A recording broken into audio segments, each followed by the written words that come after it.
El movimiento es imprescindible para la vida humana. En todas las actividades que realizamos ocurren movimientos en algún grado. Sin embargo, esto no siempre significa que realicemos los movimientos de manera adecuada o que estemos preparados o tengamos la capacidad para hacerlo. Además, existe la posibilidad de accidentes por múltiples causas o de afecciones que afectan la posibilidad de movernos con plenitud.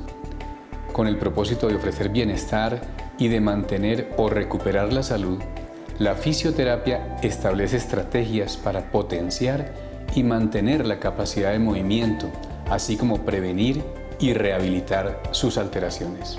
Para conocer más acerca del movimiento y sus alteraciones, los invitamos a una charla con los expertos en el contexto de la celebración de los 50 años de los departamentos de Fisioterapia, Ocupación Humana y Comunicación Humana de la Facultad de Medicina de la Universidad Nacional de Colombia. Profesora Karim, ¿qué es una alteración del movimiento corporal? Una alteración del movimiento es todo aquello que afecta la capacidad de los individuos para realizar lo que deben hacer en su vida. Para el trabajo, para la recreación, para moverse de un lugar a otro, para desempeñarse en un ambiente lúdico o familiar. Cualquier cosa que afecte esas capacidades es una alteración de movimiento.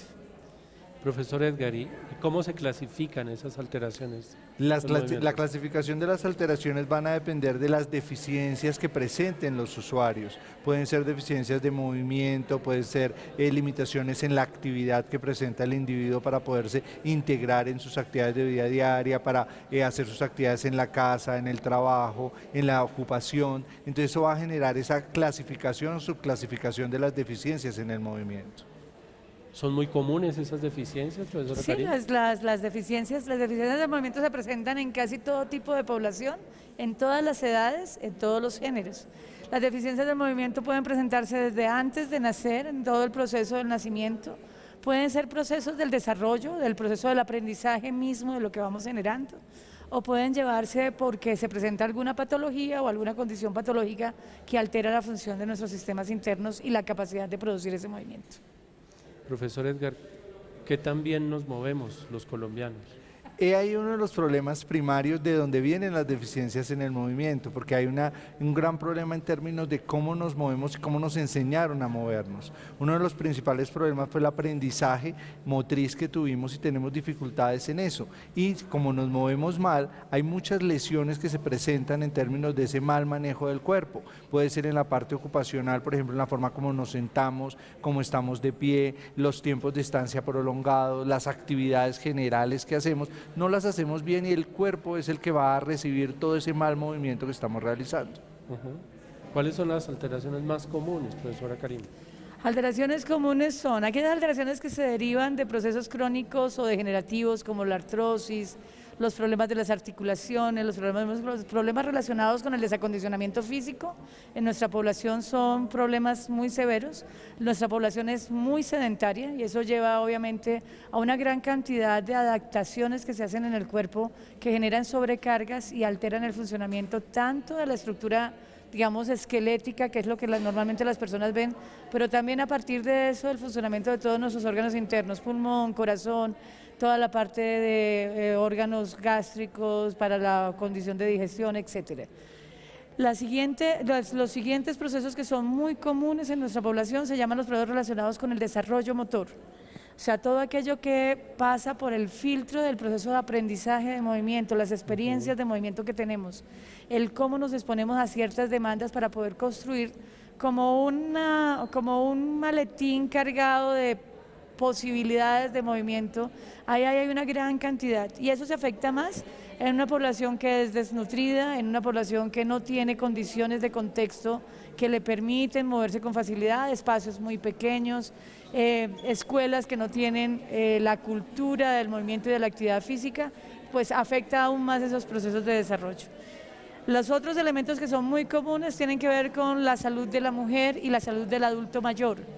El proceso de envejecimiento normal o el proceso de desgaste de órganos internos dados por la maternidad, por las condiciones mismas de salud de la mujer, llevan a que tengamos unas condiciones de movimiento en esas poblaciones que las consideramos poblaciones vulnerables, que generan desadaptaciones y generan disminución de las capacidades y del funcionamiento humano.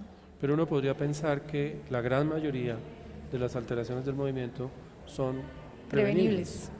La gran mayoría, yo diría que de todo lo que se presenta en movimiento como alteración del movimiento, yo diría que un 90%, 95% son condiciones que son prevenibles a través de una cultura, de unos hábitos saludables de actividad física, de unos hábitos saludables de alimentación que le permitan al individuo tener unos sistemas que le permitan tener esa capacidad, de unas condiciones de ocupación o de desempeño que lleven a una condición de salud del individuo. O sea que la gran mayoría de estas alteraciones son prevenibles. Profesor Edgar, ¿y dónde aprendemos a movernos bien?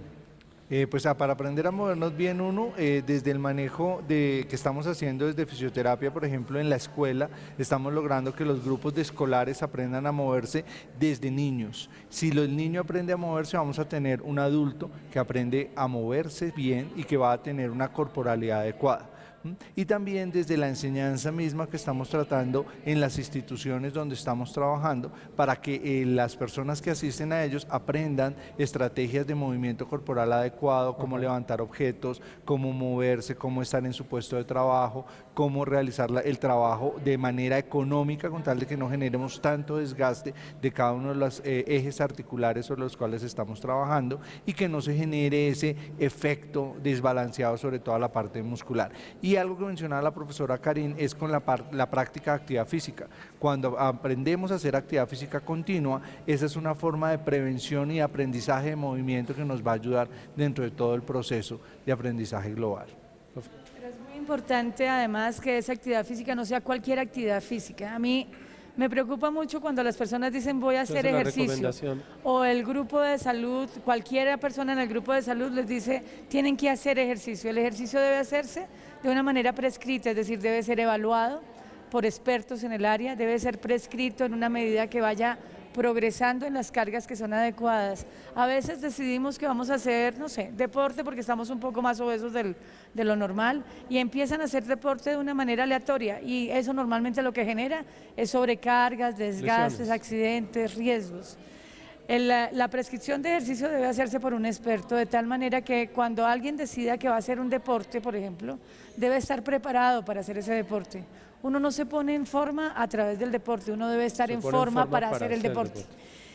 Lo mismo para una actividad laboral tiene unas demandas específicas, por lo tanto hay que hacer un análisis de gesto para saber exactamente cuáles son las condiciones que los individuos necesitan y eso requiere de un experto en el tema.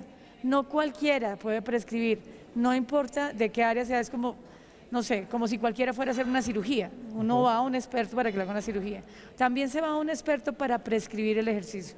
Uno no entra a un gimnasio para ponerse en forma a la loca, sino que debe estar controlado, supervisado, con unas cargas que van progresando para saber qué adaptaciones se están haciendo internamente. Entonces digamos que un mensaje ahí que sería vital para la población es siempre hay que tener un proceso en el cual yo tengo una prescripción de ejercicio para poder ponerme en forma y para poder lograr los efectos benéficos de la actividad física y no los efectos deleterios o riesgosos de la misma. Las lesiones, claro.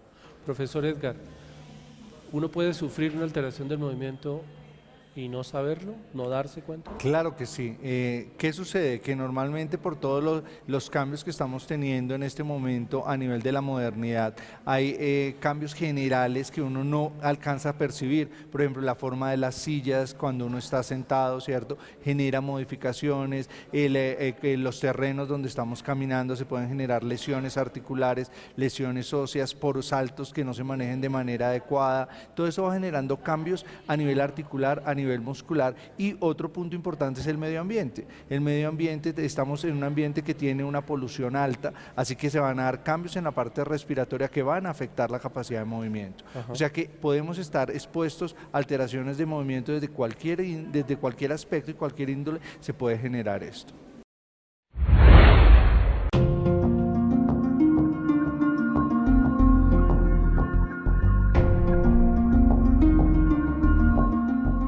En este momento estamos en la práctica comunitaria, o sea, la práctica Salud, Trabajo y Comunidad.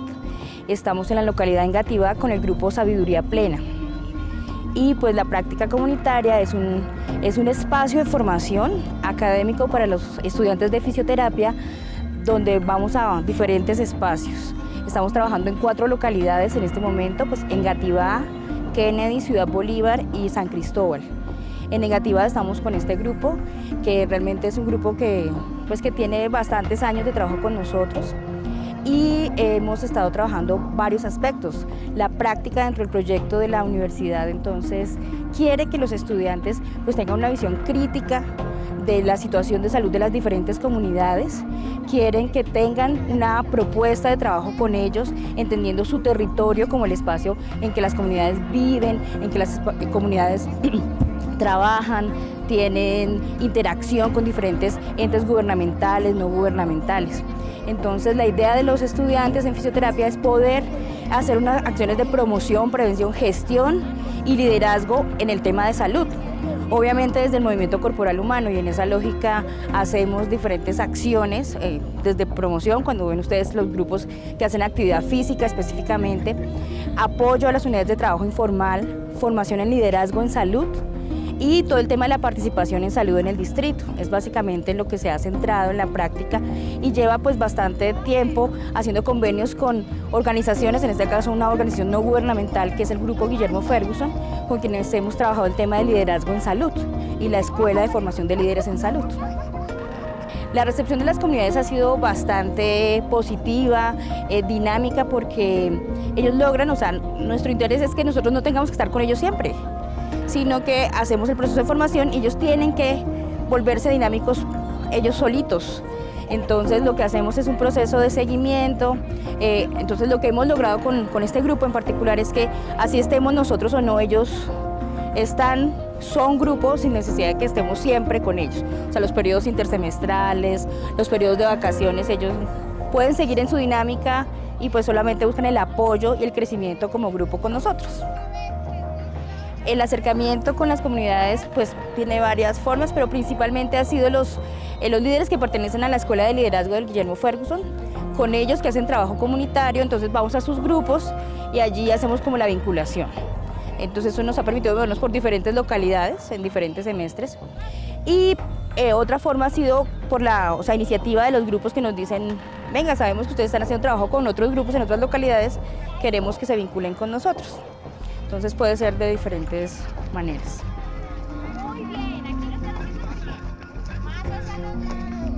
Lo que buscamos trabajar con este grupo de adulto mayor es en vista de sus necesidades, entonces las actividades que programamos las planificamos de acuerdo a eso, ya sea para manejar componentes de la condición física, integración visoespacial, como lo pueden observar hoy que estamos trabajando.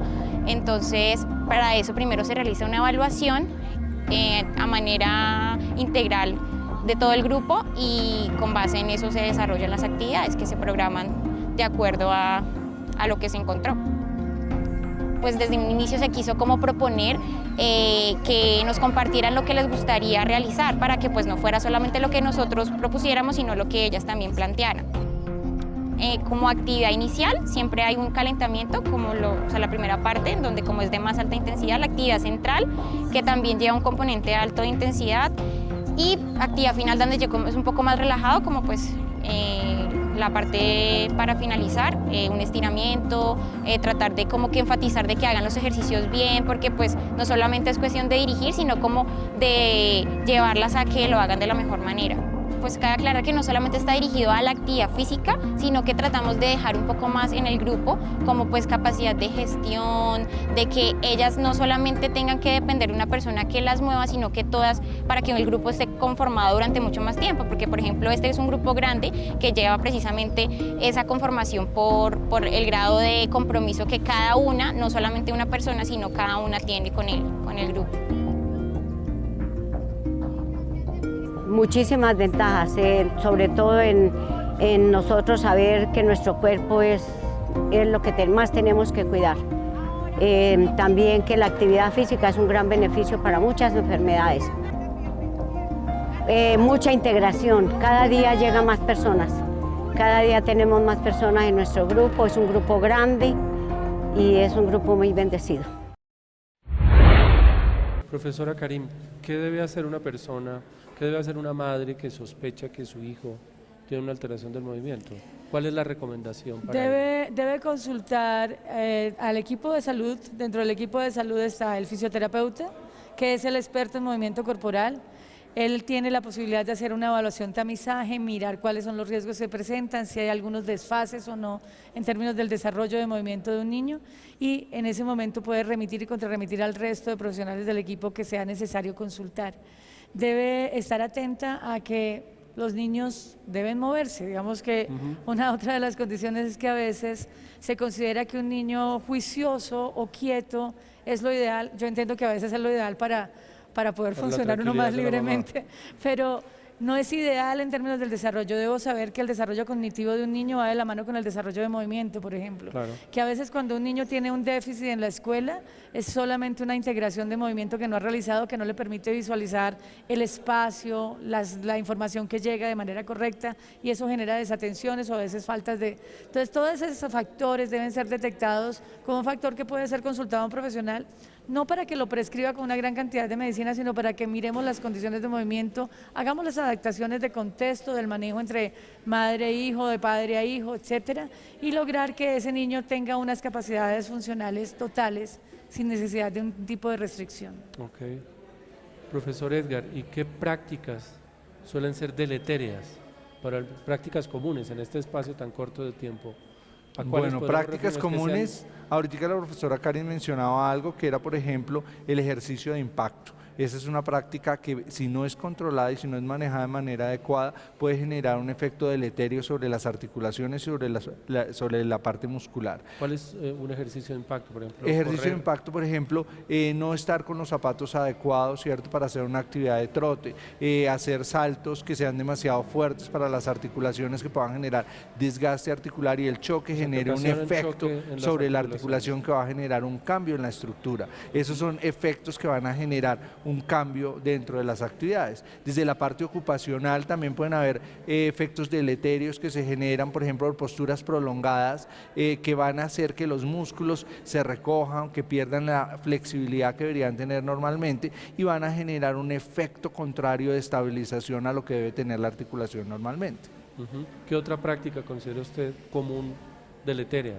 Otra práctica común deletérea dentro de todo el efecto que se está teniendo en este momento es, por ejemplo, algunos factores de riesgo anexos. Por ejemplo, el consumo de tabaco, el consumo de bebidas alcohólicas, el efecto de algunas sustancias psicoactivas que van a generar un efecto secundario sobre todo el organismo, especialmente sobre la función cardíaca y sobre la función pulmonar, que van a generar unos cambios continuos que llevan al efecto deleterio total del sistema para que pueda generar un movimiento acorde o como se debe realizar. El efecto deleterio también es las personas que hacen una semana de ejercicio, descansan 2, una semana de ejercicio, descansan 2, o que, por ejemplo, ahorita que se acercan las vacaciones y entonces uno tiene que ponerse un vestido de baño y entonces empezamos a hacer el entrenamiento de una sola, porque para diciembre toca estar decente, Toca estar con la pero ombliguera. después de diciembre volvemos a la quietud absoluta. Eso es pavoroso para la estructura corporal. A veces es menos lesivo no hacer nada y Que continuar hacer así,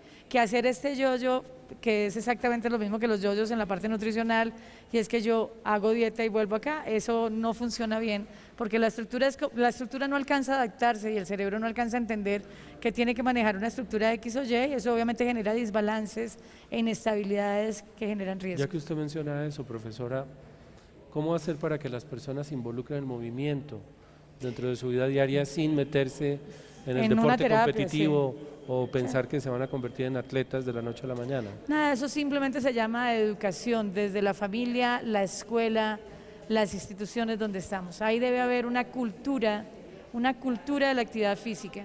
Entender que la cultura de la actividad física, como decía, no es hacer cualquier cosa, es saber que yo toda la vida, y que el hombre, el ser humano ha sido diseñado para moverse. El ser humano no ha sido diseñado para estar estático frente a en una silla, frente a un computador todo el Frente día. a una cámara. Ha sido básicamente diseñado para moverse en espacios abiertos, para buscar el alimento, para ir por espacios largos caminando. Cuando permanecemos mucho tiempo quietos, estamos generando algo que es contra la naturaleza misma del ser humano. Por lo tanto, todas aquellas condiciones deben ser educadas desde el mismo momento en que alguien va a tener un bebé. Por ejemplo, hay que enseñarle a la materna que para tener un bebé toca estar en una condición física adecuada para darle ciertas condiciones de salud y que durante el proceso de embarazo y gestación tiene que estar haciendo actividad física. No cualquier actividad física, no es una actividad física suave, hay que hacer un entrenamiento aeróbico fuerte, un trabajo de parto.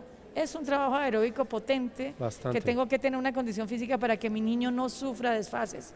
También entender que el niño aprende a partir de lo que ve en su casa, es decir, si yo veo a mi papá o a mi mamá todo el tiempo frente a un televisor o frente a un computador, pues estaré todo el tiempo frente a un computador, un televisor, un computador.